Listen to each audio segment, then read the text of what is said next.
Bem, olá a todos, obrigado. Bruno Wendling, diretor-presidente da Fundação Turismo, está aqui. Nós estamos mais um episódio do nosso Turismo Sem Censura. Obrigado por estar aqui.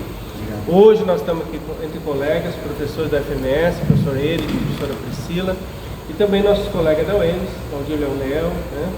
A nossa premiada Daniela Sotile, que a gente já vai falar disso, e a professora Débora Fittipaldi, além dos nossos colaboradores, Mário, Georgina, Júlia, né? Que estão aí com a gente. E a Nadia, que está ali também. Obrigado.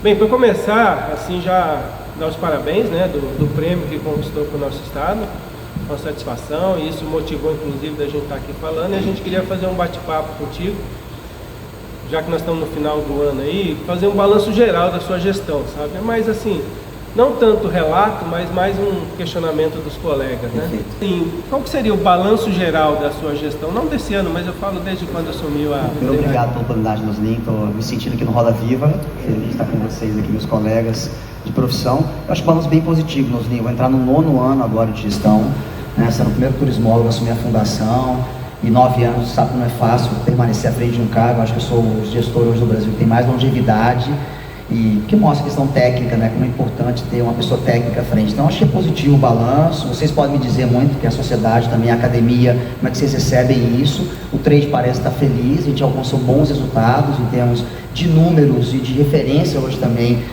como gestão nacional e até no mercado internacional também. Então, assim, eu estou feliz, né? Cada ano eu me desafio, senão eu não estaria também aqui. Acho que é o meu trabalho com maior longevidade da vida, né? Quase 9 anos à frente de uma fundação. Então, sim, eu acho que é positivo. A gente conseguiu avançar e colocar o nome do Mato Grosso bem forte hoje no cenário nacional e internacional, não só como destino, mas como gestão, que é a parte que cabe à fundação do Estado. E o prêmio Mário Bene? Bom, foi uma surpresa, né? Porque esse Mário Bene, né, uma sumidade, né? Eu estudei o Mário Bene um pouquinho, né? Há 20 anos atrás. Então, ter um prêmio e ser reconhecido por ele, ter recebido o prêmio nas mãos do Mário Bene. E foi uma seleção bem criteriosa, que eu vi quem estava lá à frente do prêmio são pessoas que estão no turismo já há 30, 40 anos, lá do Convention Bureau de São Paulo, da SCAL, da Academia Brasileira de Turismo e Eventos. Claro que ser reconhecido é muito importante, porque é um prêmio, na verdade, que carrega toda a Fundação de Turismo, né? Ele não é um prêmio individual, ele foi direcionado a mim pela liderança, mas é um prêmio que carrega esses 9 anos. Respondendo um pouquinho a pergunta anterior, né? É um pouco do resultado do trabalho ter sido reconhecido, então fiquei muito feliz e claro que eu compartilhei esse prêmio e compartilho com todos que trabalham aqui no estado do Mato Grosso do Sul. Eu tenho a pergunta seguinte, quais foram os maiores desafios que você tem enfrentado, tanto com o trade, quanto com a questão da comunidade, questão de recursos financeiros, questão de recursos humanos também, que você tem disponível para poder fazer esse trabalho de gestão, que a gestão não é só você, né? A gestão tem que ter uma equipe muito boa. Então eu queria saber quais são os desafios que você enfrentou. Muitos eu já superei já no início da fundação. O orçamento ele foi um deles, mas eu não encarei muito, porque era um orçamento que podia crescer, ele cresceu, eu tenho mais de 5, 6 vezes o orçamento depois de 7, 8, 9 anos de trabalho. A equipe a gente conseguiu, mesmo com poucas pessoas que eu pude trazer, né, ou indicar, formar um time muito sólido. A fundação também, você sabe, já tem pessoas muito competentes, turismólogos, mestres em turismo, doutores em turismo. Então eu encontrei um ambiente que eu precisava só trazer para mim. Poucos ali, assim, a maioria me conhecia, mas não tinha trabalhado comigo, então ter conquistado a confiança deles. Ter descentralizado também foi um desafio também, que eu encontrei ainda pessoas muito nas suas caixinhas, e hoje eu acho que elas entendem que elas trabalham para a fundação, e com trade era um trade. A gente sabia que era um trade muito presente, mas na época, né, há quase 9 anos atrás, estava, na minha visão, desorganizado do ponto de vista de governança. Então o desafio naquela hora era trazer o trade para perto. A gente estava num processo, né, de reconquista da Fundação de Turismo por conta do trade do turismo, né, do Estado. A gente fez esse trabalho de governança que foi muito forte, e claro que as ações aparecendo. Quando começaram a aparecer as ações, os resultados, os primeiros eventos, né, o reposicionamento do Mato Grosso do Sul foi um grande desafio, porque no Estado já tem 2 destinos muito conhecidos, mas que na época, na minha visão, estava fora da prateleira, né? Estava fora do posicionamento, não era enxergado quanto um destino em termos de Estado. Foi um desafio bem grande, a gente reposicionou, novas campanhas, e eu entendo que a gente superou. E os desafios agora são a manutenção, né, dessa atuação da fundação, a presença cada vez mais firme, porque hoje, na verdade, é criada uma expectativa de como é que o Mato Grosso vai se mostrar. Isso é muito legal, a gente conseguiu trazer isso para o mercado, E o desafio da inovação sempre, né? Eu sempre falo que a inovação tem que ser um DNA das empresas, da fundação. Então, o que mais? O que mais de novo? Quais são as tendências? Então, sempre é um desafio constante que eu trago para mim, pessoalmente, e para a equipe. Mas eu acho que a gente superou boa parte deles aí com muito trabalho e com a atuação em conjunto da equipe e dos empresários, né? Bruno, como que você vê a atuação das IGRs dentro do Estado? E quais são os produtos hoje que estão na prateleira? Eu sei que você trabalha muito essa questão de produto de prateleira. Sabemos já, Bonito e Pantanal não dá mais para falar, digamos, né? Nessas inovações e o papel dessas IGRs nessas inovações, nesses produtos. Muito legal, porque assim, eu sou um filho da regionalização, né, Débora? Eu comecei minha atuação na gestão pública em 2004 e o programa estava surgindo. Eu lembro que ao longo dos anos eu fui perdendo um pouco a expectativa de que realmente as governanças poderiam ser a solução. Você vai fracassando de um lado, vai dar 10 passos, volta 15, 20. Mas quando eu assumi a fundação, eu lembro que eu chamei o Diego e falei: Diego, a gente precisa retomar o programa de regionalização, porque eu não consigo enxergar uma outra saída de continuar, de ter continuidade de política pública, se não for nesses territórios. E nós estamos aqui de passagem. Na época eu tinha só 1 ano e 9 meses de possibilidade de continuar à frente da fundação. E eu foquei sempre nesse ciclo, que era o ciclo do governo. E eu acho que eles avançaram muito, né? Você pegar 8 anos depois, você ter as 9 GRs do Estado constituídas, formalizadas, claro que níveis de desenvolvimento diferentes, mas é um tempo de maturidade que é da cidade, que compõe a região. Eu entendo que a gente avançou muito. Claro que eles precisam exercitar cada vez mais esse trabalho em conjunto, focado no mercado. Alguns territórios ainda estão discutindo ainda, claro que é um processo inicial ainda, né, de planejamento, de trazer os municípios para dentro, de mostrar para a prefeitura que é importante contribuir. Alguns estão no estágio inicial. Eu vi que a gente avançou bastante. Em termos de produção, a gente tem sim aí um grande desafio, que é a falta de adensamento empresarial. Logo, a gente tem o déficit de produtos, especialmente nessas novas regiões. E é o que a gente conseguiu dar, no momento até a gente forçou um pouco a barra, por exemplo, a rota Cerrado-Pantanal. Eu forcei bastante a barra lá, porque eu acredito muito no potencial daquela região, né, de Costa Rica, combinando um pouquinho com Alcinópolis. Ali você tem um ambiente favorável, mas a falta de muitos empresários, acabou que a gente teve que dar uma recuada. A gente colocou eles em campanhas nacionais em 2017, 2018. A gente viu que eles não tinham, hoje eu vejo que eles não têm produtos ainda para sustentar mercado nacional. Então tem esse desafio da inovação da oferta. Hoje a gente está muito focado no desenvolvimento. A gente tem a diretoria de desenvolvimento, a gerência de inovação lá com o Moroni, fazendo esse trabalho de levar possibilidades para os destinos, mas falta mesmo ainda os empresários da cidade diversificarem um pouco a sua matriz, e os que trabalham com turismo também enxergar que precisa ter mais produto na prateleira. Tem um déficit ainda, né, entre o que pode se fazer e aquilo que está disponível para compra. Até no próprio Pantanal. O Pantanal está consolidado do ponto de vista de imagem. Do ponto de vista de processo de comercialização, precisa caminhar ainda com eles. Porque assim, muitos ainda estão offline vendendo. E assim, a gente fala, não é possível que isso aconteça. E acontece, porque tem uma questão cultural. Então a gente está arrumando agora, muito mais que a promoção, ela está rodando, sempre tem inovação na promoção, é com foco na oferta, porque ali que está de fato o desenvolvimento territorial, que não vai sustentar uma governança se não tiver produto daqui a pouco. Eles vão discutir o quê? Questões locais, de infraestrutura, vai se cansar, os empresários já não vão querer participar, e pode ser que daqui a alguns anos a gente perca algumas instâncias. Então tem aí um alerta para trabalhar em cima da produção, e como é que a gente vai trazer isso de forma que esses produtos estejam disponíveis na prateleira, né? Um grande desafio. Bom dia, Bruno. Bom dia, professor. Tudo bem? Olha, parabéns pelos prêmios, a tua equipe principalmente, porque trouxeram vários prêmios do Ministério do Turismo. Eu tinha uma pergunta sobre o Cerrado Pantanal, sobre a rota Cerrado Pantanal, e que você já respondeu, porque é uma região que eu admiro muito, gosto muito, levo os alunos todo ano, porque tem toda uma parte de ecoturismo, turismo de aventura. E quais eram os desafios que você encontra naquela região por não ter desenvolvido tanto ainda? Mas você já deu uma resposta aí, gostaria que você complementasse. E a outra seria o seguinte: a maioria dos atrativos que tem lá, eles estão ligados à unidade de conservação. E qual é a relação de vocês, a Fundação de Turismo, junto com a gerência de unidade de conservação? Vocês têm caminhado junto? Como que está esse processo? Muito boa pergunta. Especialmente na Rio Verde, né?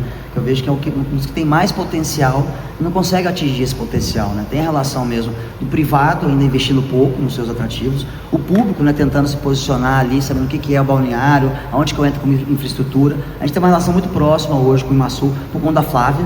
Quando eu trago a Flávia 2 anos atrás, foi por essa intenção, saber que, claro, ela era uma turismóloga competente, e eu falei, você está no seu lugar errado, você tem que vir para a parte mesmo de desenvolvimento, de ESG. Agora a gente se aproximou, né, de tentar minimizar as dificuldades, né, professor? Assim, demora demais às vezes também. A questão das unidades de conservação no Brasil, acho que tem uma relação um pouco com o IPHAN. Eu tive inclusive uma conversa dias com os presidentes do IPHAN, da morosidade do uso dos espaços, né? Dos planos de manejo que demoram anos para ficarem prontos, quando ficam prontos já estão defasados, né? Do uso público ou do uso privado de unidade de conservação. Então assim, a gente tem um caminho ainda a percorrer, e eu acho que essa equação que aquela região não conseguiu encontrar. Bom, primeiro, o Rio Verde, para mim, falta de fato mais investimento privado dos proprietários que têm os seus atrativos, falta uma normatização, na minha visão, do próprio poder público. Eu, quando vejo lá, eu já falei isso para os gestores locais lá, quando eu vejo aqueles balneários, né, em épocas de alta temporada, com milhares de pessoas, sem capacidade de carga nenhuma definida, gastando na verdade nada e tirando tudo, eu lamento muito pelo destino. Então falta, na minha visão, uma decisão pública e política, estou falando agora de Rio Verde. De Costa Rica falta um pouco mais mesmo de investimento e diversificação da matriz, apesar de que tem uns empresários lá colocando recurso, né, hotéis, uma diversificação junto de oferta. Mas é uma região que tem pouca gente morando, né, professor? Essa é a dificuldade do Estado. Por que Bonito tem muito empresário? É uma equação, tem muito empresário. Falta empresário em outros territórios. Não falta também, acho que do próprio Estado também, um incentivo dessa migração também, ou até de quem está morando lá, falar, você tem o seu negócio, você tem o seu comércio, diversifica um pouco o teu recurso e aloca ali.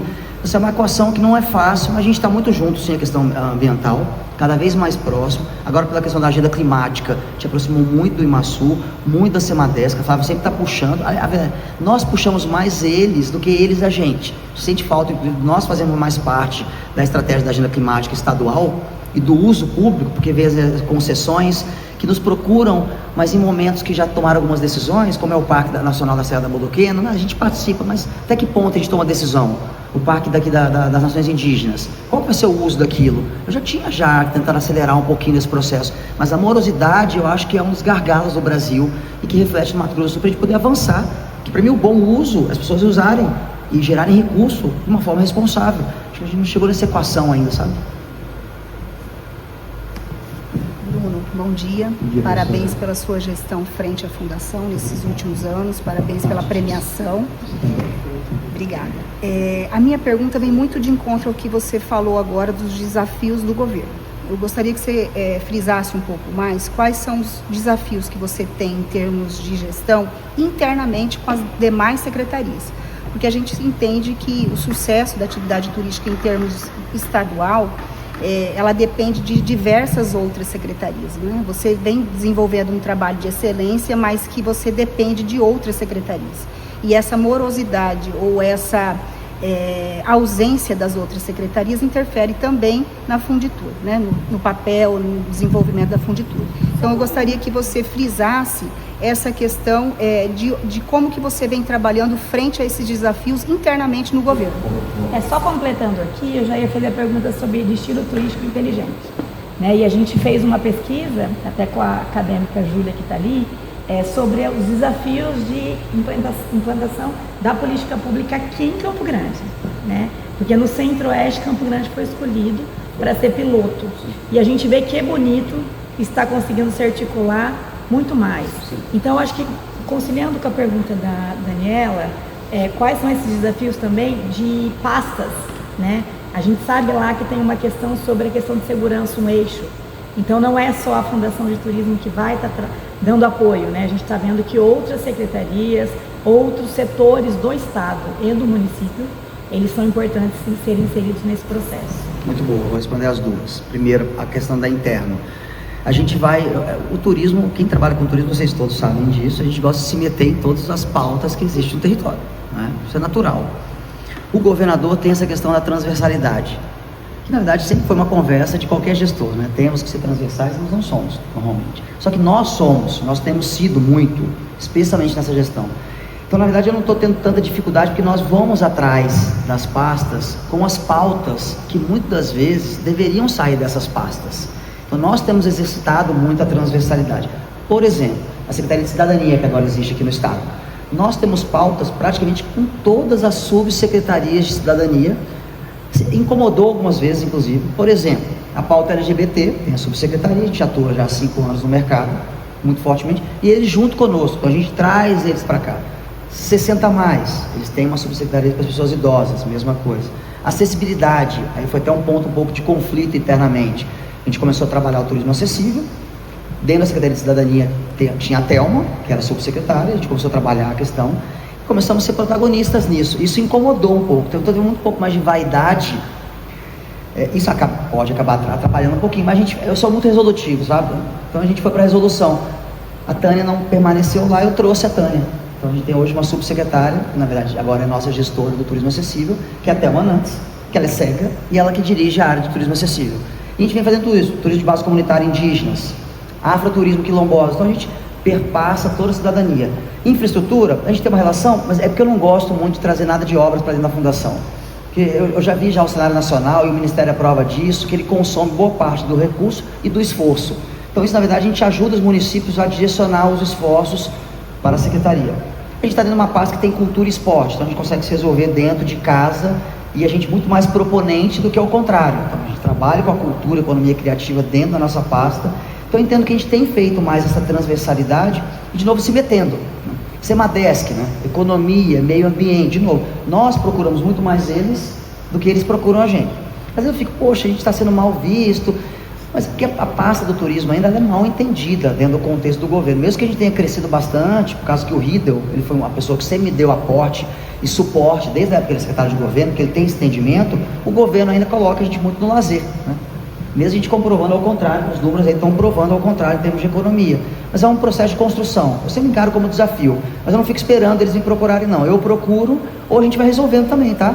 Porque eu não espero o tempo não. Por exemplo, vai ter agora o ESGOV, que é um projeto agora da FIEMES, de trabalhar SG com certificação dentro dos governos. A gente descobriu isso, começou o piloto na SAD, eu não estou esperando terminar o piloto na SAD, eu já chamei o Robson da FIEMES e falei, Robson, vamos começar aqui. Nós já estamos na linha já da sustentabilidade bem grande, você pode me ajudar no social, não vamos esperar o piloto acabar não, então eu não espero o tempo do governo também não, estão ficando muito cômodo também, porque o tempo da política é ser mais demorado. Como a gente imprimiu empresa dentro da fundação, e nós temos 40 servidores, é pequeno comparado com os outros, e nós trabalhamos igual um privado, a gente consegue imprimir um ritmo maior. Posso uma pergunta? Pode. Antes de você partir para a pergunta da Priscila, enquanto turismóloga, algo que me incomoda muito no Mato Grosso do Sul, e você mencionou, é a questão da infraestrutura.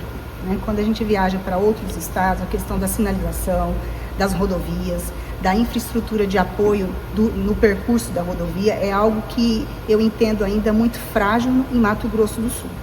E você mencionou que é uma secretaria que você incomoda menos, né?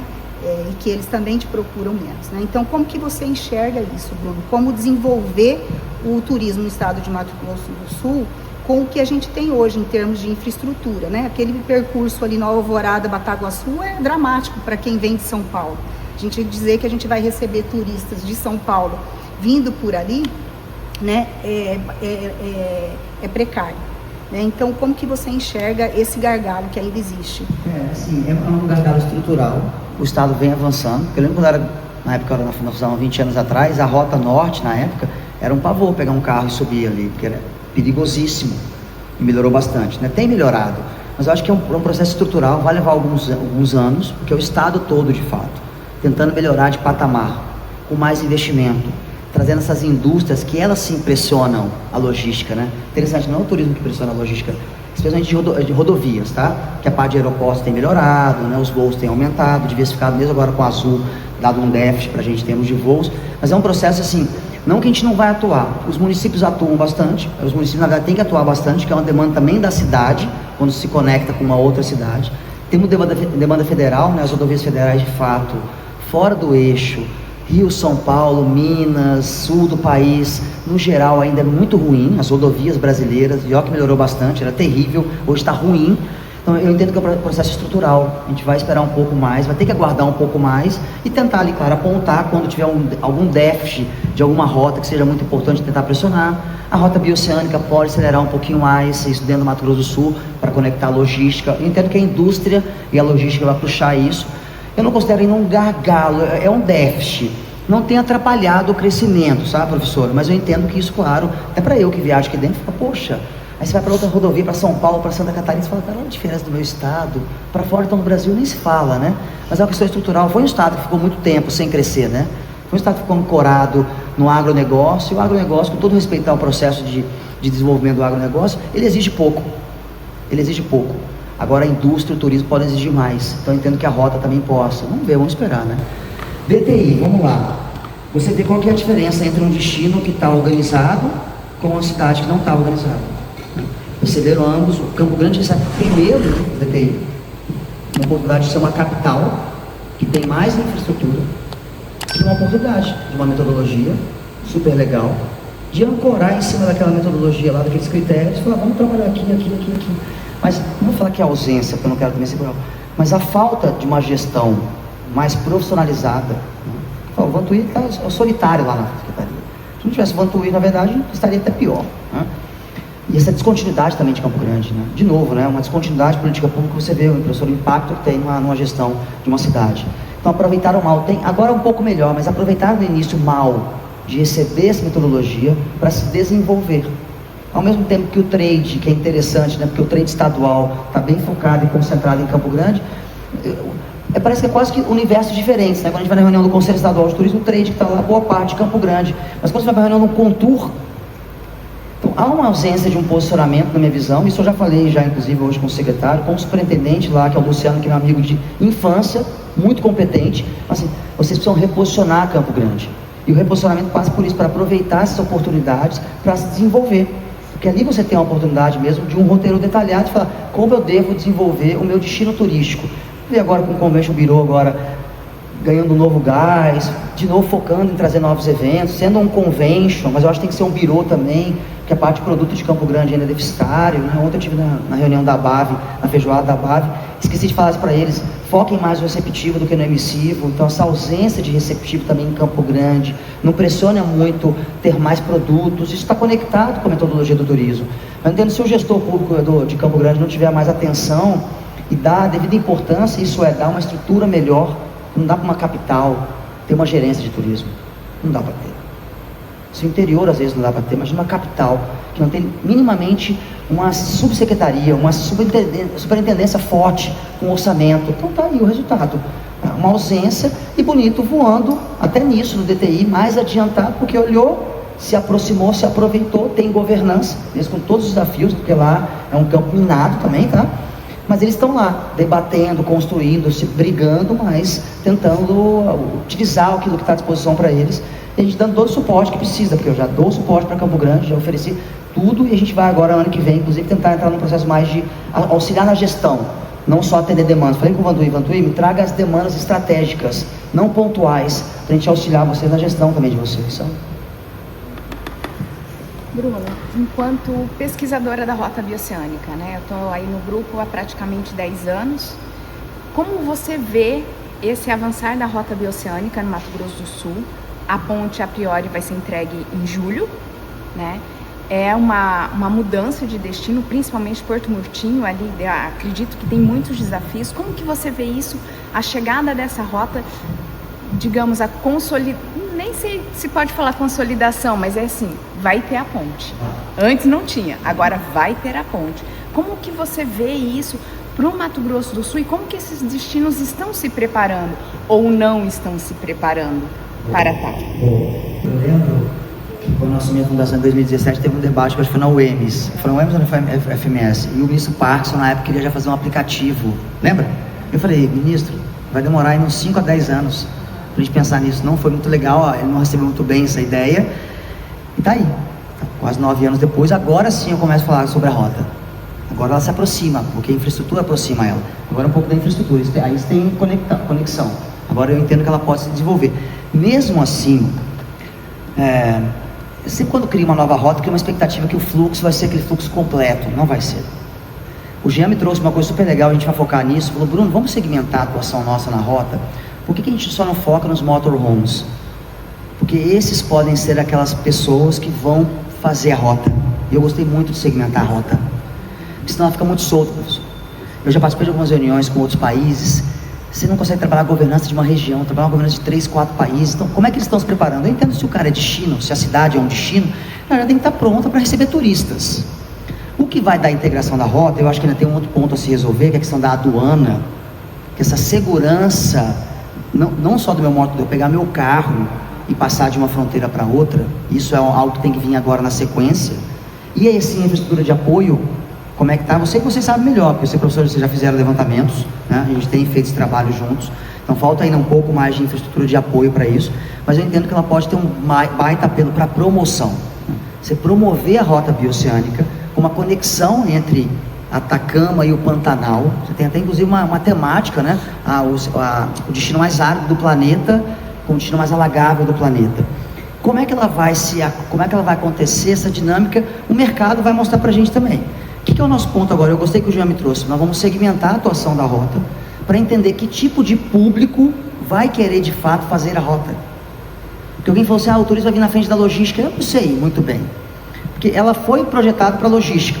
Então as empresas já estão se organizando para logística, entrepostos, quem que vai fazer, como é que vai ser feita a aduana, e o turismo vai vindo. Já tem inclusive roteiro, né? A Simone Mamed tem roteiro de Bordeaux, com Brasil e Paraguai. Acho que é isso que vai começar a acontecer. Alguns roteiros integrados, apelando para o nome da rota. Então a rota ser a marca desse território. E a fundação ter a capacidade agora de exercitar qual que é a segmentação da rota. É isso. Acho que a gente chegou na hora agora, a gente pode segmentar a rota para tentar trazer a integração de fato desses produtos. Eu tenho escutado alguns municípios falar que nós estamos trabalhando aqui, sim, a qualificação, mas vários produtos de destino já estão, alguns prontos, outros nem tanto, mas vamos esperar a ponte ficar pronta, e como é que esse fluxo vai acontecer, e a gente vai atuando junto, porque eu sei que vocês estão atuando também, né? Eu acho que um segmento que pode ser pensado, que eu ouço falar bastante, é a questão do mototurismo. O mototurismo, eu penso que seja um segmento muito forte, até de atuação da fundação, porque a gente vê a movimentação e eu gosto de viajar, experiências, sensações, né? Sim, então, já acontece, só que ainda falta. Acho que aí sim a gente pode atuar na sinalização para eles, e algum guia que seja, porque no final eles não atuam com agência, dificilmente, eles mesmos montam os grupos deles. Eu sei que eu já tive contato com alguns motociclistas, eles fazem a organização da própria viagem. Sim, isso de novo, é o recorte da rota. Então perfeito, chegou no momento a gente pensar na segmentação da rota. Então quem sabe o motociclismo e os motorhomes possam ser dois segmentos, para daí a gente focar em formação, né? O motorhome tem um aplicativo que é mundialmente conhecido, que eles pesquisam lá. A gente tem muito parada, como é o nome? É isso. A gente está muito preparado aqui, a gente já tem pontos já de parada já. Na região de Camisão tem lugar eu já fui visitar, Bonito tem lugar eu já fui visitar, no Pantanal tem. Então se a gente focar nesses pontos de parada, entender quais são esses pontos ao longo da rota e simplesmente fortalecer a promoção e a divulgação nos países aonde essas pessoas vêm para fazer, isso é um ponto, e o motociclismo com informação. E ela acontecer. Até começar a ter as operadoras que vão desenhar produtos. O que você pensava, você faria? Eu sempre fico pensando pelo ponto de vista do turista, né? O turista europeu vai para o Chile, fala, pô, agora tem a rota bioceânica, acho que eu vou alugar um carro para ir para Bonito. E ao contrário, a mesma coisa, o turista vem para o Pantanal e fala, poxa, tem um Atacama aqui, 1.500 km, 1.800, não sei qual é a distância. Não, acho que eu vou pegar um carro aqui e vou para lá. Qual que é a dinâmica? São destinos de permanência. O cara vai para o Atacama e fica lá uma semana. E vem para o Bonito e fica 4, 5 dias. Então também entender essa lógica de consumo vai dar a gente um pouquinho mais pé no chão. Porque há uma expectativa que, na minha visão, ela está acima para algumas cidades. Em Porto Murtinho vai ser o ponto de sair, de chegar e no máximo de passar. É a minha visão. Cadê os produtos? Se você pensar, eu estou de carro, sou um turista, saí do Atacama, cheguei no Mato Grosso do Sul, agora vou ficar em Porto Murtinho.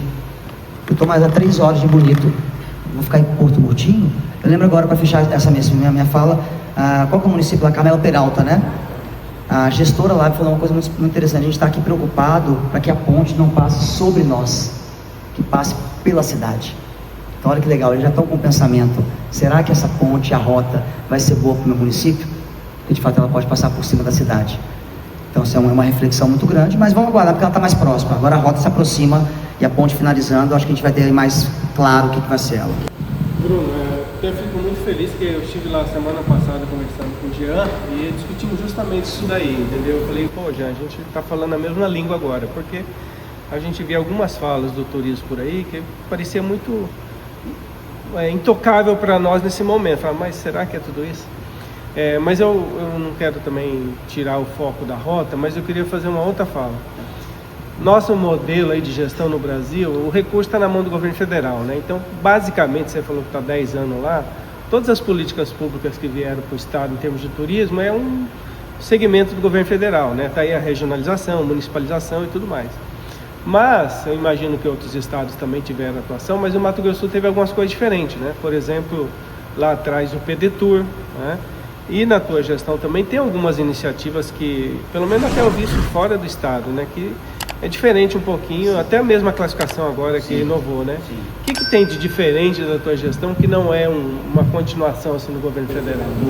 Professor, excelente. Dá para o programa de regionalização. Se pegar o programa hoje da forma que eles estão falando ainda, a gente faz diferente. A gente vai ser questionado, nós não vamos aceitar. A minha resposta é, vocês não precisam aceitar. A regionalização do Mato Grosso do Sul. Primeiro que o modelo, se é um modelo descentralizado, de novo, eu como um filho da regionalização, que participei do processo de construção do programa, e vi ele acontecer na base, depois vi uma ausência do federal, lições aprendidas, né, professor? Então a gente conseguiu avançar muito em relação, primeiro, qual que é o modelo de uma instância de governança? Para o Ministério antes era um modelo único, a gente viu que não funciona, são territórios diferentes, tempos diferentes. Quando a gente propôs e fizemos aqui que um Convention Bureau fosse o núcleo executivo da regionalização, o Ministério falou, opa, não vamos aceitar. Não vamos aceitar. Então a gente já inovou no programa. A contratação de executivos para trabalhar para a regionalização. A gente sabe que o voluntariado tem prazo de validade. Então o modelo que o Ministério sempre pregonizou isso, não, o empresário tem que doar o seu tempo dentro da região, isso é quase que romântico. O cara tem que pagar a conta. Então se não tiver um núcleo executivo, profissional e pago, como é que vai andar essa governança? O que vai acontecer? O que acontece ainda, professor? Cada 3 meses, quando tem uma reunião, é para quê?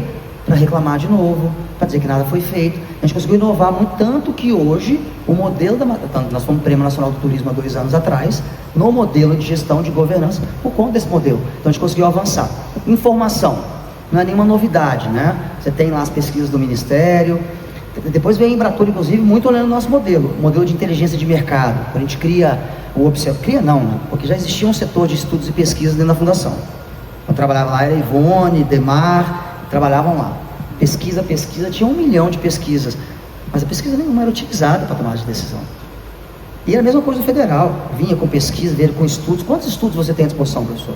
Quantos deles servem para tomada de decisão? Quando a gente cria e instrumentaliza o observatório, está aqui a professora, que ela começou essa história, junto com a Dani, a gente cria de fato um observatório com equipe, com capacidade, com sistema, e a gente vem com a Lumia, a gente vem com uma revolução de um observatório, que não é nenhuma novidade, que é preconizado pela rede de observatórios, e vem com instrumento, com o portal Big Data hoje, que também é premiado, de novo premiado no Ministério, no Prêmio Nacional do Turismo, premiado na FID, na Feira Internacional de Destinos Inteligentes, porque é uma ferramenta que é utilizada para tomar de decisão. O Lumia fica aberto na minha tela. A gente começou a mudar a lógica de entender isso e usar a informação. E toda a questão de inovação da oferta. Você teve lá um programa de geração Roteiros do Brasil, que era um programa que preconizava a formatação de novos roteiros. O programa nisso se perdeu no caminho. Eles pararam de focar nisso. O desafio agora, IGR, descentralização de recursos que eles não conseguem fazer. Pois bem, a gente consegue. A gente tem editais hoje, a gente repassa recurso financeiro. A gente é um dos únicos poucos estados do Brasil que consegue descentralizar recurso financeiro para a IGR. E para a ação que a IGR decide. A gente não define também não. Quer promoção, quer ação, quer contratar profissional, quer fazer pesquisa. Então essa capacidade também de exercitar a descentralização não é novidade, professor. A novidade é na implementação. E na parte de promoção também, né? Mais que as campanhas nacionais vieram e continuam vindo, a gente conseguiu ser precursor hoje em campanhas inovadoras e na agenda também internacional, na agenda climática. Isso sim é uma grande inovação. A agenda climática hoje do turismo brasileiro, ela começa dentro da Fundação de Turismo do Estado e agora está indo para os eventos nacionais, para a Embratur cada vez com mais força, e isso eu acho que é uma coisa que nós trouxemos à tona e temos influenciado bastante em nível nacional. Uma questão até acadêmica, né, e a professora Débora citou, que você fez aí a questão dos roteiros, né, que até parou, você citou essa... E uma das críticas que eu vi aí nos eventos aí, justamente isso, né, porque se fala tanto em roteiros e não sei o que, mas não tem um produto, então qual é o sentido de ter roteiro? É essa questão que não foi para frente, essa questão do governo federal? Eu acho que também, porque no começo, quando se criaram os roteiros do Brasil, eram muito roteiros institucionais. Né? Eram roteiros que você ia para a região do estado, o Sebrae estava muito junto disso. Eu cansei de ver roteiros sendo lançados que eram roteiros muito bonitos. Não era consumível. No panfleto, porque não tinha um trabalho junto ao mercado. Então eu acho que essa falta de resultado, professor, fez com que o governo federal entendesse que a estratégia estava errada. Tanto naquele momento eles vão lá e criam os destinos indutores.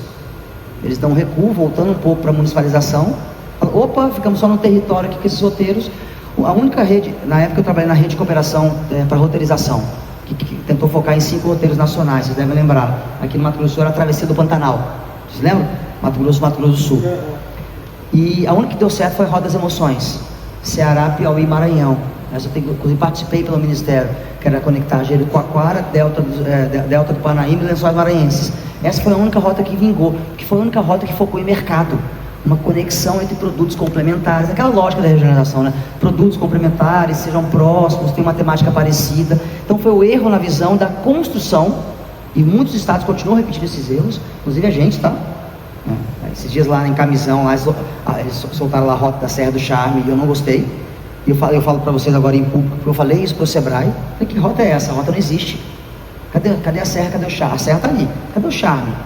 Cadê os produtos do Charme? E eu fiz eles pensarem. Hoje o próprio gestor hoje entende isso, o próprio pessoal da associação, a gente deu um passo um pouco, vamos colocar a sinalização da rota. Não existe a Rota Serra do Charme. Então, de novo, a gente faz alguns equívocos. Um pouco da ânsia, né, professor, de mostrar, porque nós somos muito visuais, né? Quem gosta do panfletinho de ver no produto? Quem gosta de ver uma sinalização de um produto novo? Mas cadê o produto na prateleira? Então há um equívoco aí na construção disso com o mercado.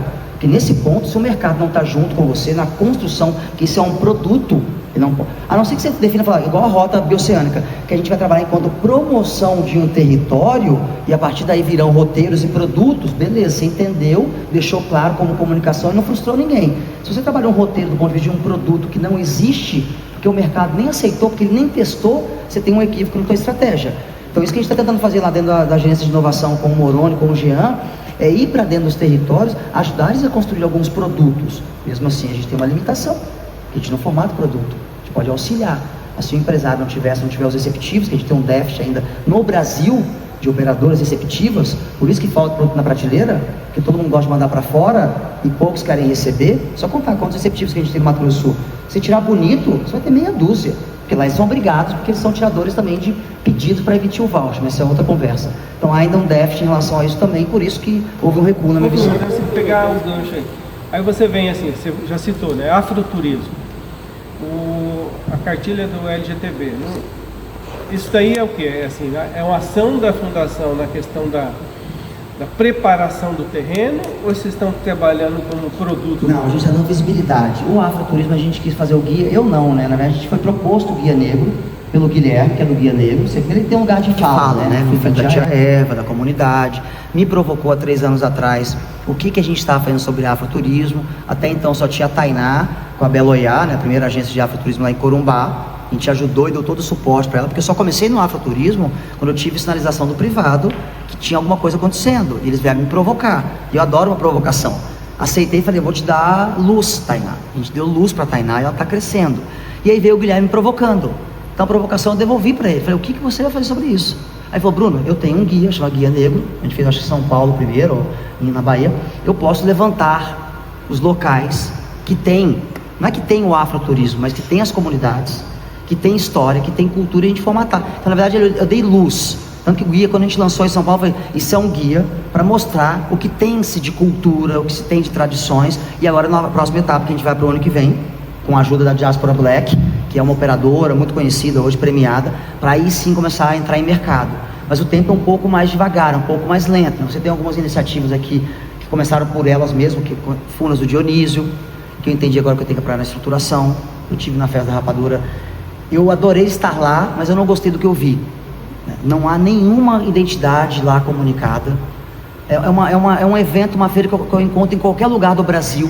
Então eu me comovi e me sensibilizei, quero entrar e ajustar na infraestrutura. Então, na verdade, o Guia Negro foi uma provocação de dizer, olha, a gente está olhando, a gente vai pegar isso agora na mão, só que a gente tem agora de novo, ter um empresariado juntos, fazer. Mas essa foi a minha estratégia. Não foi lançar produto, foi lançar o segmento e dizer, nós estamos aqui por isso. Bruno, primeiro parabenizar pela premiação, dentre outras, né, que você já conquistou. Isso é um orgulho para nós, para o nosso estado.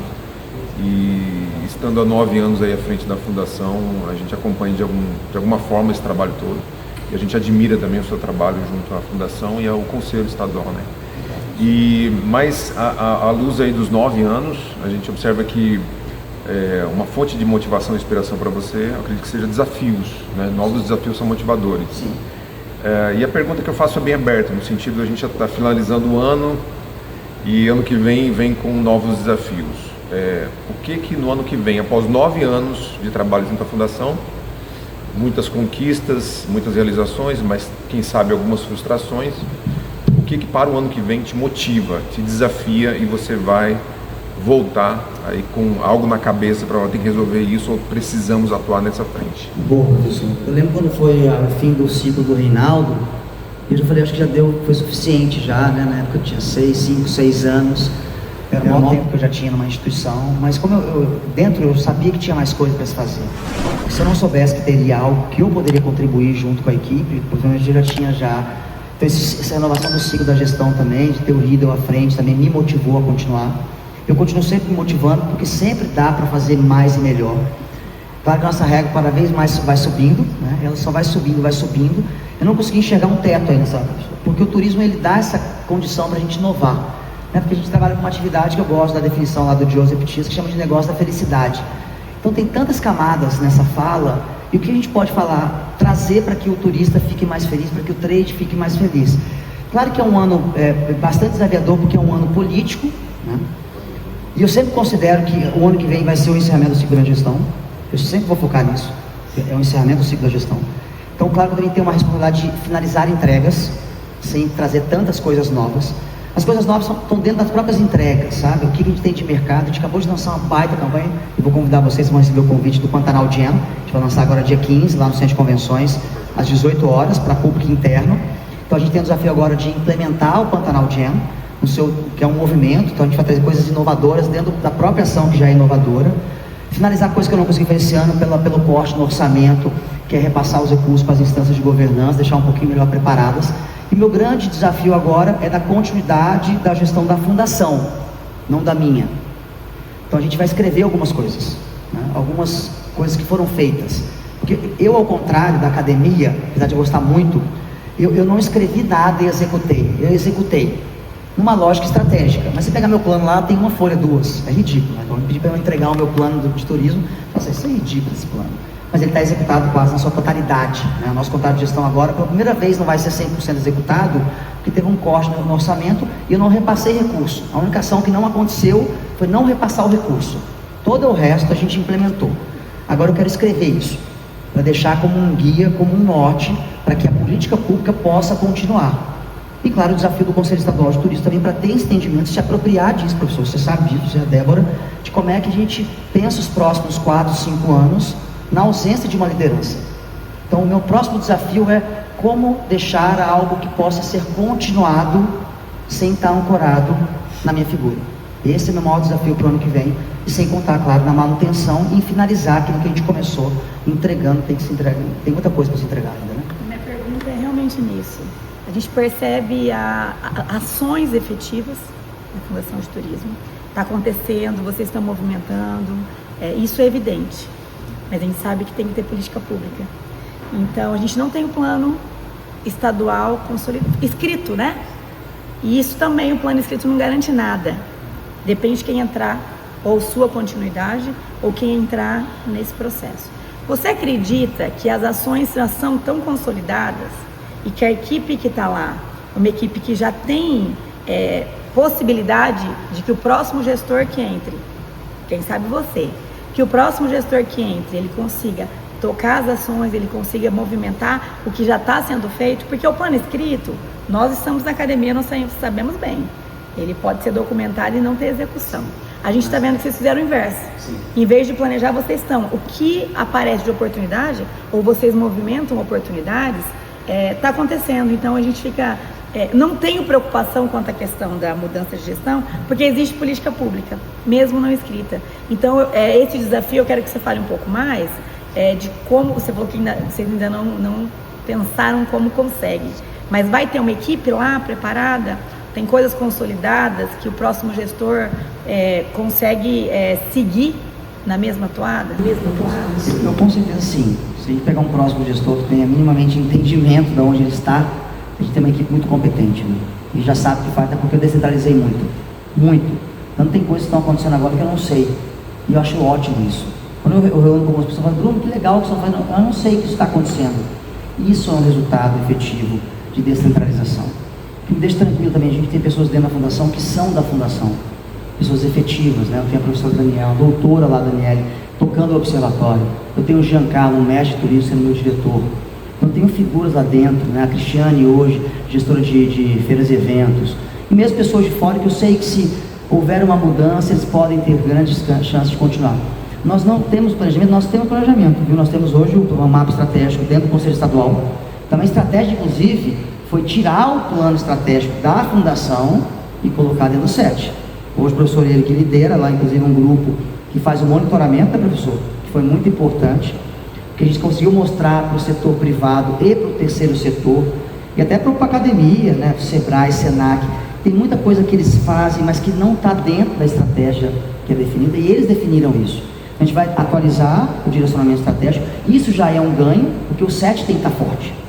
Se ele estiver forte, se a gente pegar um gestor, finge que a gente vai pegar um gestor indicado, um ex-prefeito que não conseguiu se reocupar na sua vida política e vai lá pedir para o Riedel meio que num momento totalmente, porque eu acho pouco provável que isso aconteça, tá? Mas tudo pode ser possível. E vai lá e coloca uma figura dessa, como já aconteceu no passado. A chance hoje de descontinuidade é muito menor do que no passado, mas ela ainda acontece, ela é possível. Então, por isso que se o Conselho Estadual estiver fortalecido ali, liderança do privado, o João, o presidente da BAV, o vice-presidente acabou de assumir, forte, com o documento atualizado. A gente vai agora atualizar a estratégia de mercado. Essas sim foram muito bem trabalhadas, essas a gente não tem nada escrito. A direcionamento estratégico do Estado hoje está na mão, o professor ele que tem hoje, ele sabe quais são as 3 linhas, oferta, demanda, governança, está lá. O trade sabe. Agora eu quero focar na estratégia de mercado, porque esse é um direcionamento que a gente conseguiu conquistar um baita espaço, especialmente no mercado segmentado, nacional e internacional. São muitos estados brasileiros que trabalham a gestão de marca segmentada, né? O ISPO e o Mato Grosso do Sul, em cada uma das suas vertentes, né? E a gente consegue entender também a segmentação da demanda muito bem. Isso eu quero deixar registrado, porque eu entendo que a equipe tem capacidade sim de rodar bem, e o trade hoje, aliás, o setor do turismo do estado também está empoderado, tem voz, porque o governador sabe quem são, escuta, porque eles conseguem agenda rápida do governador, já foi testado 1, 2, 3 vezes, então fica um pouco mais tranquilo, mas ainda é o desafio de como deixar que isso continue, porque a política pública é para o Estado, não é para a Fundação, muito menos para mim. O ano que vem nós temos um outro desafio, COP15. COP15 chegando em Campo Grande, como que está sendo esta organização? Porque eu sei que depende de fundação, depende de município, ela é muito complexa e vai trazer muita gente. O Mato Grosso do Sul já está ganhando notoriedade nacional e internacional enquanto destino turístico, enquanto o reposicionamento que você vem fazendo, né? A nossa régua, como você mesmo coloca, ela está sendo alta. Você nos deixou assim com toda a sua gestão e toda a sua equipe. Como que está sendo essa organização dessa COP15, que a questão ambiental, a sustentabilidade aí no auge da sua discussão? Boa. A gente está com hiato agora na organização, porque tem um tempo, inclusive, que o governo não demanda a fundação. Inclusive, sabendo esses dias que a Green Zone, que seria em frente à fundação, ali na cidade de Natal, vai passar para o mesmo espaço, lá para o shopping, onde vai ser a Blue Zone. E eu não estava sabendo disso.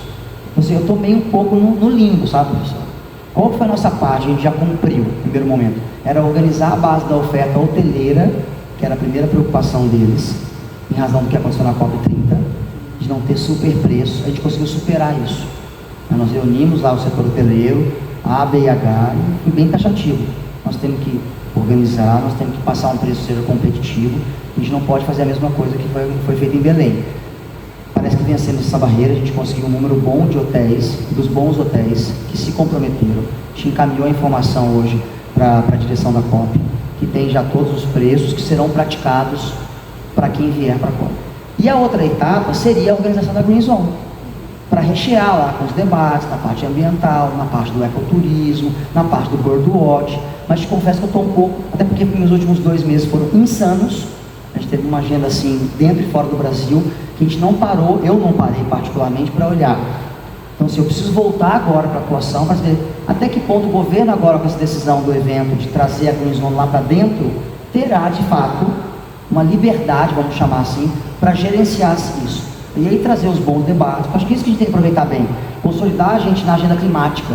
que vai estar muita atenção em cima da gente, que a Blue Zone, não se preocupem, vai acontecer, está contratado, é só parte de reuniões, não é muito complicado. Depois que eu estive lá na COP30, não é tão complicado, lá que foi a COP mundial, aqui uma COP que a gente vai receber 2.000 pessoas, não é tão complicado, é como nós vamos aproveitar com essas pessoas estando aqui, para trazer mais atenção, e aproveitar, porque eu queria aproveitar mais aqui esse espaço para trazer alguns debates que fossem importantes para isso.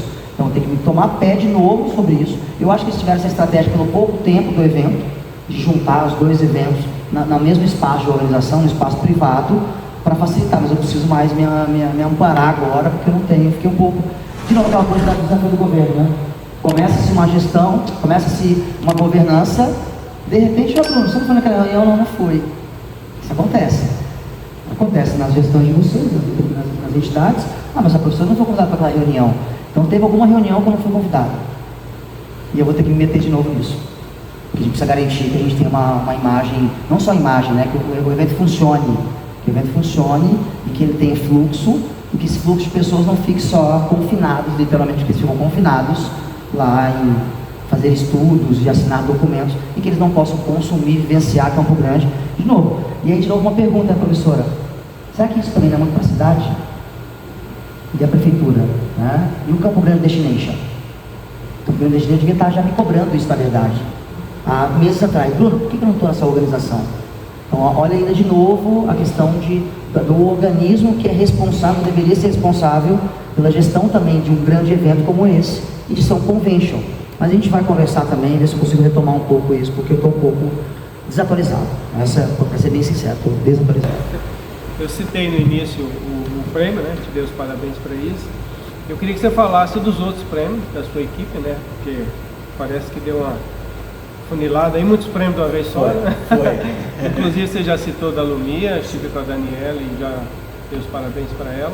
Você falar desse prêmio e faça a nossa vez assim, para dar os parabéns para a nossa professora Daniela e comentar sobre toda a importância desse conjunto de... Professor, eu confesso, eu fiquei mais feliz, inclusive, com os prêmios da equipe do Prêmio Nacional do Turismo, porque você pensa, né, uma categoria de governo, técnicos, que dos 3 finalistas, 2 são da Fundação. Isso mostra gestão. Isso mostra gestão. E eu fiquei muito feliz, né? Porque são 2 gestores de fato, Moroni e Daniele, né? Moroni foi premiado, né? Foi o mais votado, porque também tem uma questão da votação, também eu sempre brinco, quem tem mais amigos no Facebook, no Instagram também tem, e é um movimento, claro, dele válido, mas o mais válido são os 2 sendo finalistas. Igual o professor, parabéns. Se a professora não tivesse ganhado o primeiro, o parabéns seria da mesma forma, porque você ser finalista, você foi escolhido por uma banca de especialistas no meio de dezenas que se inscreveram, não é isso, professora? Então, parabéns, porque o Mato Grosso trouxe 5 prêmios. Então, isso reforça uma atuação, que ela não é uma atuação localizada, né? Não é individualizada ela é coletiva. Você vê a academia com a gestão sendo premiada num prêmio altamente reconhecido do Ministério.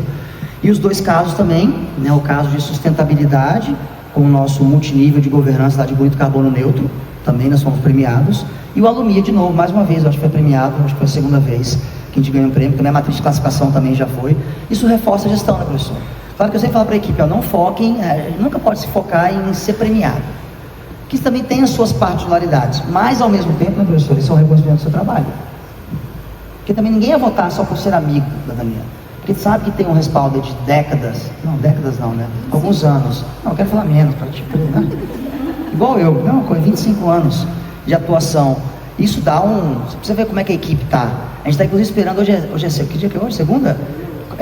Amanhã ou quarta-feira a gente está concorrendo outro prêmio, que é o prêmio Brastoa, de sustentabilidade, na categoria também de destino lá com Bonito. Então eu falei, vamos esperar a equipe, para a gente unir toda a equipe, vamos esperar a Flávia voltar de lá, porque isso dá também um gás, né, professor? Você sabe que o servidor, que muitas vezes está nos seus bastidores ali trabalhando, não sendo reconhecido por N fatores, fica também assim sem entender qual que é o papel dele naquilo, né? Então quando você começa a descentralizar, e agora você descentralizou, na verdade foi descentralizado o reconhecimento para a equipe, isso é fantástico. Isso reforça de novo a atuação do Mato Grosso do Sul, né? Eu estou muito feliz, então eu fiquei muito feliz com a equipe, porque já é uma equipe que já é muito vitoriosa, porque eles de fato vão trabalhar hoje mais felizes, porque eu sempre falei isso com eles, deve ser muito ruim, para mim sempre foi, e trabalhar triste. ou ir fazer algo só para cumprir a sua carga horária, ou porque você é efetivo, ou porque te colocaram lá, porque você arrumou um trabalho. Vai ser tão legal você trabalhar, aliás, é muito legal você trabalhar feliz. E eu entendo que hoje a minha equipe, a nossa equipe é mais feliz hoje, e reconhecimentos como esse são um pouco de combustível também para falar, olha, o que eu estou fazendo está sendo visto, está sendo reconhecido, e eu estou assim, realmente sou muito grato por essa equipe e por tudo que eles têm feito. Então parabéns de novo, professora. Porque nosso prêmio também da Fundação, né? São 5 prêmios do Mato Grosso do Sul. Muito bom. Bruno, uma questão que está aí na mídia, e você já até falou no set comigo na reunião passada, a questão da cobrança em Bonito para estes turistas. A gente tem visto movimentação na mídia mesmo, que não foi aceito, que foi aceito, enfim, toda aquela discussão. Não é só Bonito, a gente sabe que já existem outras regiões, Bombinhas, Fernando de Noronha e N lugares. Como está sendo isso hoje para Bonito? A Fundação não entrou nessa discussão? Como que foi a aceitação ou não aceitação? Boa pergunta. A aceitação para mim, assim, eu apoio a taxa. Já foi bem claro, taxativo já, realmente taxativo em todo lugar que eu falei, imprensa. Primeiro que não é nenhuma novidade, né? Taxas existem há dezenas de anos, né? Especialmente no turismo. Tivemos taxa de turismo em cidades, né? A contribuição da rede hoteleira, o room tax, que muito turista pagou durante anos, sem saber para onde que foi também. Taxas ambientais também, eu fui secretário de Turismo de São Paulo, lá tinha taxa de preservação ambiental. Quando eu era secretário, começou lá na minha gestão e foi, todo dia tinha que ficar descendo lá para a entrada, porque lá também tirar a entrada de uma ilha para ficar respondendo, dizendo que vai ser processado, que o direito de ir e vir. Até que eu aprendi, inclusive, que unidades de conservação podem cobrar só por esse direito. A legislação ambiental ela é par e passo com o direito de ir e vir, que tem a questão do ativo ambiental. Pois bem, o que está acontecendo bonito hoje, para mim, na minha visão, tá? É pura politicagem, né? Algumas pessoas estão usando isso para palanque eleitoral, já pensando em fazer com a comunidade e tentar lidar com isso para capitalizar. Porque não é novidade que essa taxa ia acontecer. Né? Essa taxa, 2 anos atrás, ela já ia ser implementada, na época o prefeito recuou. Então o trade já sabia disso. Já havia uma conversa com o trade, já, se não me engano, queria fazer uma cobrança dentro do voucher, mas não houve um acordo entre as agências. Mas claro que pode ter havido alguma falha de comunicação final, de ter reunido antes de lançar. Né? E isso acabou ocasionando lá algumas figuras lá de Bonito, que gostam também de fazer esse movimento contrário, ir lá para frente, lá da Câmara dos Vereadores, e fazer todo esse reboliço que está dando agora. Isso para mim é um tiro no pé, porque eles estão enfraquecendo o destino. Eles deveriam discutir isso dentro de casa, mas fechados, e não externalizando isso. Porque ele já está dizendo que se ele não concorda, é claro que o turista agora vai, eu também não concordo. Se o trade que mora lá, se a comunidade que mora lá, agora qual que é o prejuízo? Primeiro que a comunicação, na minha visão, também foi mal feita, porque não é para entrar na cidade, né? É uma taxa que você paga, se você fizer passeios, se você fizer 2 passeios num dia, você paga só uma taxa. Se você não fizer nenhum, você não paga nada. Então, para os campograndenses como eu, que já foi lá 20 anos atrás, e que não queria gastar R$1, porque também não tinha, e alugava uma casa, e levava toda a bebida para lá, você vai continuar podendo ir lá. Não vai pagar nada. Por isso que vem de fora, que é o turista mais responsável, tenho certeza que ele vai aceitar essa taxa. Tanto que, olha os outros destinos. Pega Jericoacoara, pega Noronha e pega Bombinhas. Me traga os dados que teve queda de turistas, que algumas pessoas falam sobre isso. Me tragam esses dados.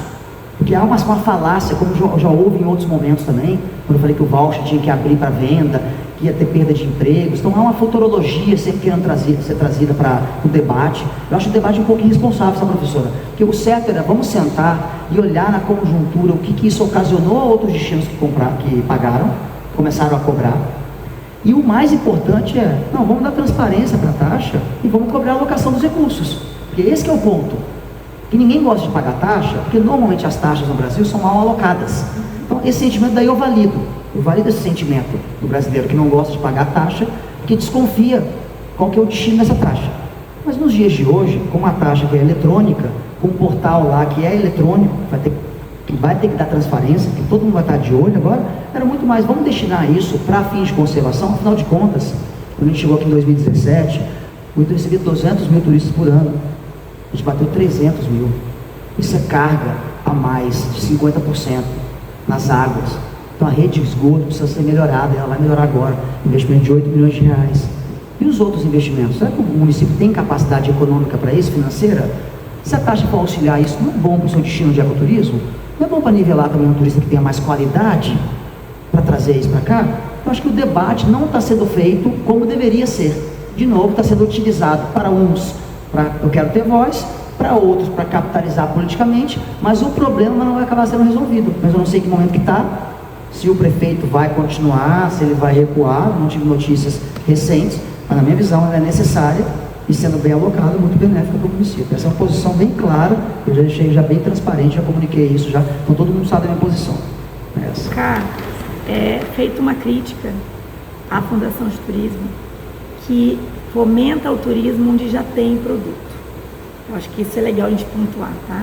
Então, a gente sabe que tem a classificação dos municípios, que é também uma questão que é feita pela Fundação de Turismo, e ele apresenta isso pra gente com muita clareza, mas nessa classificação vai dizer, então, onde tem um potencial maior para o marketing, onde tem para eventos, isso tudo é posto, mas não tem destino que fica doído. Porque aparece Fundação de Turismo lá em Bonito, aparece lá no Pantanal, e aí os outros destinos. Então, assim, estou querendo que você fale um pouco, até para os outros destinos entenderem qual é a lógica. Porque você está falando de produto, tem que ter produto, e vocês não têm como oferecer produto, porque nem é o seu papel. Então, o que está sendo feito nesses municípios que tem um certo potencial, mas não tem produto? E aí eles olham, Fundação de Turismo, sim, ó, a crítica existe, tá? Eu sei. Só fomenta o turismo em Bonito, e a crítica até Campo Grande, que a Fundação de Turismo muitas vezes não atua aqui. Então eu gostaria que você fizesse uma fala sobre isso, porque para deixar mais claro, né, qual que é o posicionamento da Fundação de Turismo. Eu valido o que eles estão falando, mas não é o que a realidade mostra, né? Porque o fomento é diferente da promoção, tá? A gente só promove de fato onde tem produto, e vai continuar assim. Então, um município que você não está no mapa de promoção, se não tiver produto, você não vai estar no mapa de promoção. Porque eu não vou queimar essa etapa. Nós não somos irresponsáveis. Mas, ao mesmo tempo, pega qual gestão que entregou 9 regiões turísticas formatadas.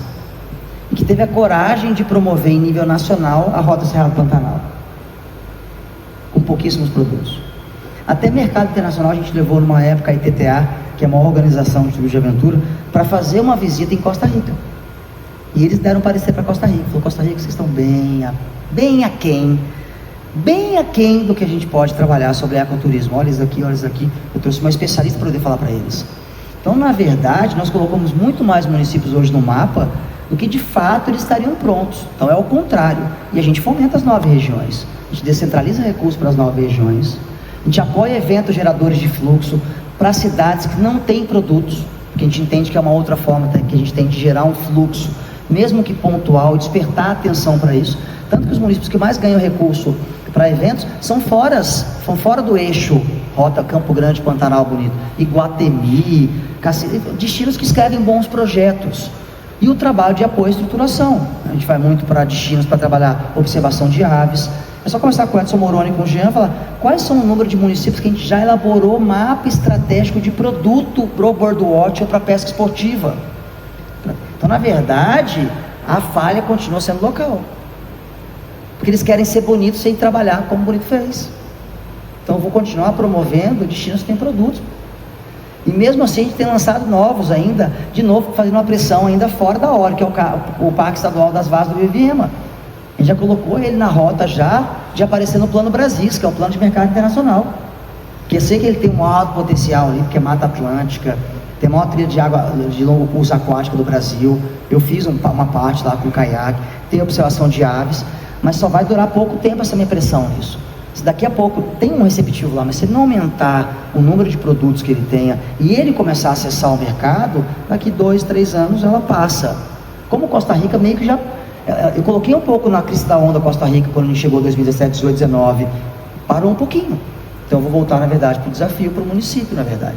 Porque assim, a visibilidade, o trabalho regional e até inclusive o apoio à estruturação dessa oferta, a gente está fazendo. Agora, promoção, a gente só vai promover aquilo que tem pronto. No mercado regional, nacional ou internacional. Essa tua análise serve também para a questão da linguiça do maracaju? Eu acho assim que é um potencial que Aí você falou que o pessoal local tem que fazer acontecer. Não falo nem como evento, eu falo Sim. linguiça como produto. Sim. Porque hoje você vai em qualquer lugar de Campo Grande, você tem esse produto pronto, mas eles perderam o bonde da história, que a linguiça. Eu acho que um pouco, sabe, professor? Ficou meio só um produto, uma iguaria ali associada ao nome de uma cidade, mas que isso não vai refletir quase nada. A própria festa de Maracaju, assim, com todo respeito à tradição da festa de Maracaju, ela já poderia ter evoluído muito enquanto produto, né, professor? Eu lembro quando eu fui a primeira vez e quando eu voltei depois, era a mesma festa. Não pode ser a mesma festa, com as mesmas estruturas. Continua sendo uma festa pública, política. Ela não é uma festa enquanto evento gerador de fluxo. Porque se você fazer uma análise, a própria Expo Grande, já falando um pouco de Campo Grande, acho que uns 5 anos atrás, o pessoal ficou me perturbando. Eu falei, vai lá para dentro, vamos fazer uma pesquisa. Deu o que a gente esperava. O único cara que vinha de fora eram os caras que estavam lá nos seus estandes, das empresas de maquinário que tinham. Porque não foi a festa um evento que evoluiu. E os outros eventos de São Paulo, do Paraná evoluíram. E atraem fluxos. Então, qual que é o pensamento disso? Às vezes não estão pensando isso como um produto para ser vendido. E sempre a carga vai vir em cima de quem? Do ente público estadual. E do municipal a mesma coisa. E Campo Grande, né? Na lógica, até continuando aquela resposta, na verdade o DEF está com Campo Grande. Não fui eu que não reposicionei Campo Grande, porque a gente colocou Campo Grande de novo no mapa. A gente fala inclusive a rota Campo Grande, Pantanal Bonito, para forçar o tempo de permanência do turismo internacional aqui. É só ver as nossas apresentações, aqui eu faço. No mercado internacional, ela começa com Campo Grande, que a gente tem um belíssimo novo equipamento, o maior aquário de água doce do planeta, o pessoal já uau, que a gente tem a feira central, que a gente tem o Sobá, que a gente tem influência de Okinawa, é muito curioso, mas isso não sustenta. Cadê o produto? Pega o telefone agora e compre um roteiro para Campo Grande agora. Entre numa OTA e compre um produto de Campo Grande agora. Então aonde que está o déficit?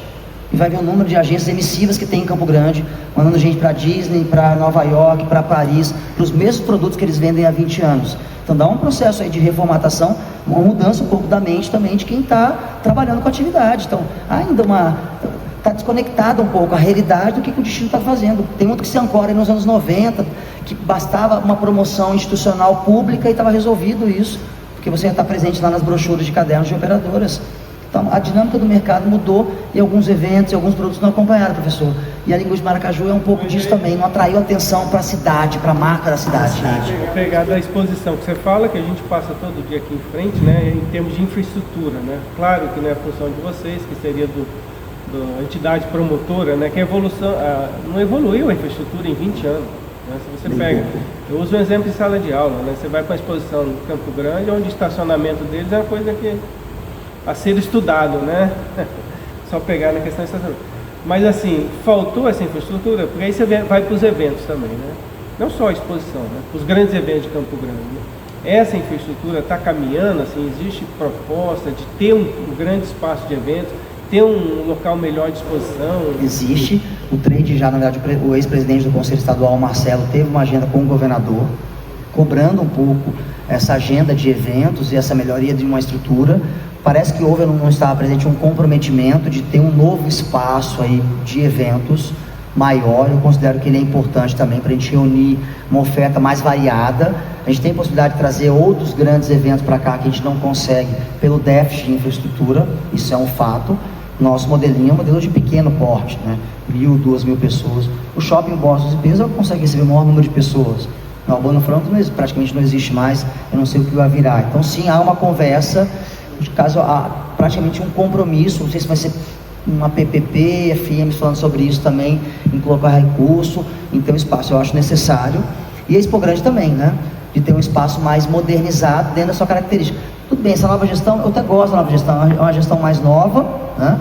O Bunlai lá, que é o presidente, se eu não me engano, trouxe um pouco, ela deu um pouco um upzinho. A última Expo Grande eu já gostei um pouco mais do recheio da feira, né, um pouco mais de opções gastronômicas, mas visualmente ela pode ser muito mais incrível, e do ponto de vista de antecipação também, né, de despertar o desejo de quem é de fora para vir, como são outras grandes exposições fora do estado, que são inclusive matérias, porque a capacidade de trazer novos produtos para dentro. Então, de novo, a gente está falando de geração de produto, de experiência dentro de um evento que para nós campograndenses traz a nostalgia, né, de eu ir com criança, agora eu ir com as minhas crianças, mas ao mesmo tempo falo, Caio, o que mais que a gente pode trazer para cá?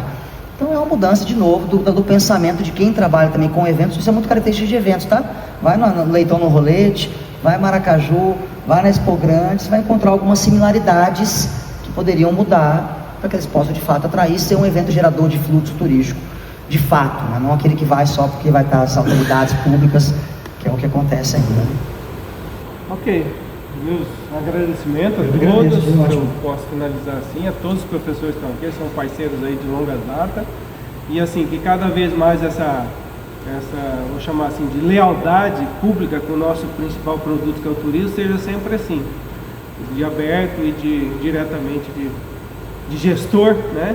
Para, como é que a gente se coloca aí? Capacitador, especialista, formador de mão de obra e tudo mais. Muito obrigado pela oportunidade, foi ótimo ter um papo com vocês, porque eu admiro cada um de vocês, eles já tem uma história longa no turismo, e é bom ter essa força, porque a gente vive um momento bem bacana, né, professor? A gente está numa unidade, eu entendo hoje, uma unidade do turismo hoje no Mato Grosso do Sul, que é difícil você ver, né, em outros territórios, que a gente aproveite isso agora para uma construção mais coletiva e que tenha longevidade, né, o famoso turismo responsável, né? Vamos nessa. Obrigado.